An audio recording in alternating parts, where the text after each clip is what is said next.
de aferir isso, sabe onde, Claudio? Às vezes você chega e o pessoal diz assim, eu sou contra Ricardo. Eu digo, Ricardo Coutinho, né? Sim. O pessoal diz, sou contra Ricardo. Eu digo, por quê? Ah, por causa da Calvário. Eu digo que se não tivesse a Calvário, o sujeito se emudece porque ele acha que Ricardo é competente. Assim como acha que João também é competente. E eu acho que aí você tem que aprofundar as coisas, né? Assim como aquela ideia de roubou, mas fez. É isso, né? Mas assim, soa como, não fosse o roubo, eu acho que um socialista como Ricardo seria bom. Eu acho que o ponto entra aí. Existem Socialista de iPhone, né? Socialista Judas. Existem as discordâncias. Por exemplo, Lula ser candidato à presidência é um golpe. Porque ele foi condenado em 3 instâncias. É um golpe, é uma imoralidade. Uma manipulação. E é uma prova de que a nossa política, no mais das vezes, é um teatro. Né? Esse é um ponto. Das tesouras. Com o Lula, eu tenho uma discordância moral e uma discordância criminal. Com o Pedro Cunha Lima, eu tenho uma discordância moral. É diferente, tem uma discordância possivelmente criminal, como é o caso de Ricardo. Sim. Mas no meu caso, a questão é mais moral também. Porque eu tento evitar flutuar no campo da suposição. Se o cara foi julgado, tarará, a gente pode dizer que ele é um condenado. Se o cara ainda não foi, como a Calvário ainda está em fase de investigação, não custa esperar. Mas não faltam razões para se opor a Ricardo. Aí a gente diz assim, tá, Felipe, quais são suas discordâncias morais com Pedro? Não se acanhe pelo que eu vou dizer, só para explicar o meu ponto. Sim, tranquilo. Primeiro, eu acho que Pedro Cunha Lima é um liberal. E em sendo, ele é um liberal professo, inclusive. Ele se alia a instituições das quais eu não concordo. Por exemplo, Pedro Cunha Lima tem muita simpatia por João Campos, que é prefeito de Recife. Eu não acho o João Campos um modelo de político, mas João Campos é alguém que certamente tem todo o rol de quem pleiteará a presidência da República um dia.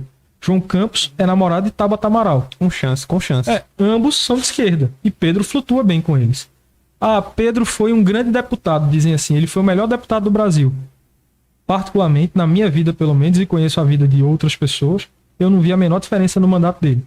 Ele foi presidente de uma comissão importante na Câmara e eu não vi avançar nada de razoável. Por exemplo, não se avançou a questão do debate sobre a educação domiciliar. É uma boa participação. Né? Não se avançou a questão sobre a educação religiosa. Que, inclusive, se a gente entrar nesse mérito da questão, né, Felipe, tramita o projeto de lei do homeschool, mas realmente, assim, é muito contrário, né? Aquilo que, na verdade, nós queríamos para o homeschool. Sim.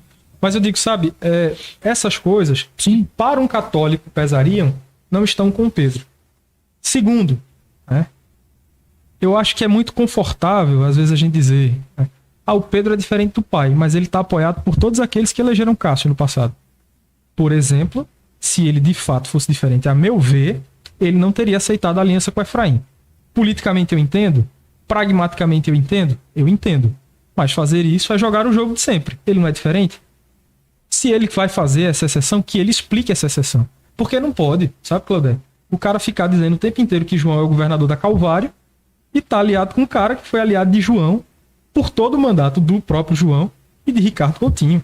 Efraim disputou a prefeitura de João Pessoa na chapa de Estela.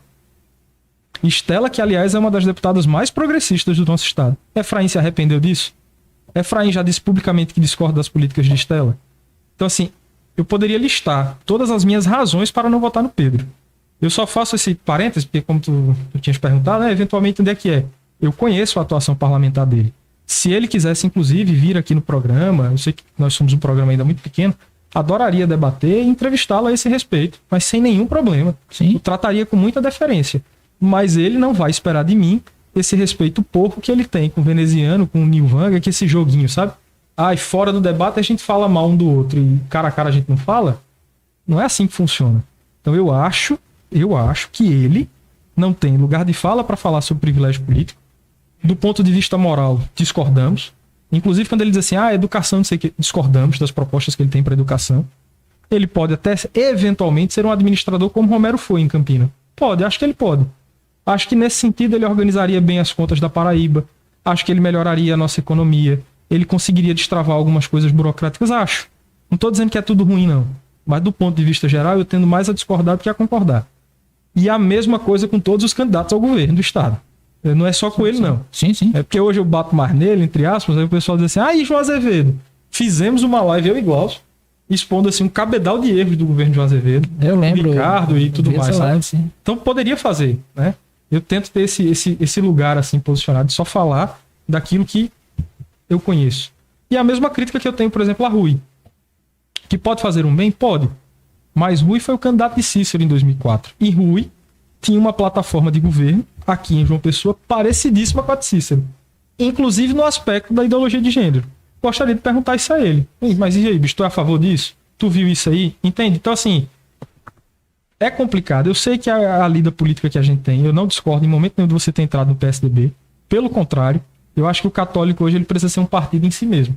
Para onde ele vai dentro da política, seja no Democratas, no PSDB, no PTB, ele precisa levar o seu programa partidário. Isso. Porque os partidos no Brasil, vamos ser sinceros, eles viraram... o PL era o vice de Lula, isso, cara, em 2002. Isso. Né? E hoje é o partido do Bolsonaro. O partido no Brasil, infelizmente, virou isso. Essa novela. Na verdade, sabe, Felipe, eu sempre olhava isso até por essa pluralidade de partidos, né? Será que precisaria de tantos? E, me desculpe, de verdade, Cláudio, se for que gerar problemas para você dentro do não, tal, mas pode ficar à vontade. Eu só queria deixar clara a razão da minha discordância. Não, jamais. Até porque, assim, quer queira, quer não, eu defendo essa tese também. Né? E disse isso para alguns da própria igreja que me refutaram quanto a isso. Mas PSDB, eu digo, mas a gente tem que, na verdade, olhar quem é o candidato. Uhum. O que nós formamos no Ministério de Fé e Política é quem é o candidato, quem é a pessoa. Então, vocês vão votar por conhecer a pessoa. Se não conhece, busque me conhecer, meu. Busque, sabe, ver o que é que eu faço. Eu trabalho há 10 anos com dependente químico, com acolhida e dependente químico. Certo. Sabe, eu acho bonito, assim, o socialista, né, de iPhone, ele... E até aqueles que estão dentro da nossa igreja, né, usar o pobre como massa de manobra, porque, na verdade, a gente vai para as virtudes teologais, a fé, né, a esperança e a caridade. Então, nós somos convidados e é isso que reza a DSI, a doutrina, né, social da Igreja Católica, é observar o pobre. Mas é tanto que o próprio Jesus, ele termina refutando Judas, quando depois que diz que ele não se preocupava com o pobre, sim com o dinheiro que ele guardava na bolsa e tirava, né, e roubava aquele dinheiro.